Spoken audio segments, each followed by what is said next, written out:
I've been living in Los Angeles since 1971. I've been imam here about 40 years. You know, we are a community that that leans more toward domestic issues than foreign issues, and we understand our other members of the society that come from other parts of the world being more interested in foreign issues than domestic issues. But we have been here for 400 years or more, and so domestic issues concern us because we've had a very torrid history of social issues. Well, yes, we have concerns. We have concerns about minimum wage, which has plagued the minority community, I know, for a very long time. Also, social or racial relationships, which have also plagued them, and the justice system, which has also been a big problem. We're at the bottom of the totem pole, so to speak. So there's always a change at the top. Change at the top comes often, and it also comes regular, but change at the bottom is very slow. And we need for these politicians to work from the bottom up sometime, rather from the top down. I heard a speaker say once that justice distinguishes between right and wrong. So if you have justice, you have social and society rightness, if there's justice. But justice has to be spread out equally with everybody. That's what justice does. Justice just does not benefit one person over another person. Justice benefits all. So if you want justice to prevail and you expect justice upon yourself, then give justice to others. Now I remember during the time of President Johnson, riots broke out during his presidency. President Johnson made a statement. He said,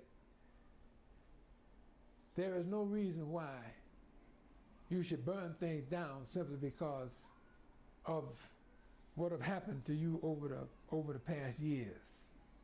It's not a spontaneous combustion. No reason that things just explode. No. For anything to explode, there has to be a buildup of something. And then with people, it's a buildup of tension. And that buildup of tension is built up based on something that is happening in that community that frustrates people and angers people, but they don't say anything. They just talk about it in the home, they talk about it on street corners, but they don't say anything. Then all of a sudden, somebody strikes a match, like the shooting down of an innocent person, and boom, the thing explodes. Well, it didn't just happen. It was happening all the time. That was just the moment that the people couldn't take anymore. The Black Lives Matter group, I support wholeheartedly. What they are saying needs to be said, and it needs to be heard. They need to listen. They need to listen to them, and not just try to judge them based on their own biases. But listen to them. They have some real concerns, and these concerns should be made public. The longer you keep these concerns suppressed, the more explosive they will be later on. And we see that the things are getting better, but it's like sitting on a hot stove. It's not getting better fast enough. But we are patient. We just have to live our life and try to live it the best way that we possibly can in and under the umbrella of these political organizations. Somebody has to be president. But we're not looking for these people with these bad habits to change. We have to change ourselves. We have to do most of the change ourselves because we have a problem, and that problem has to be resolved among ourselves. Because if we're not going to get we can't keep asking people to change and not change ourselves. We have to change too. Because because that's the only thing that's consistent in life and in the growth and development of civilizations and life itself. It's change.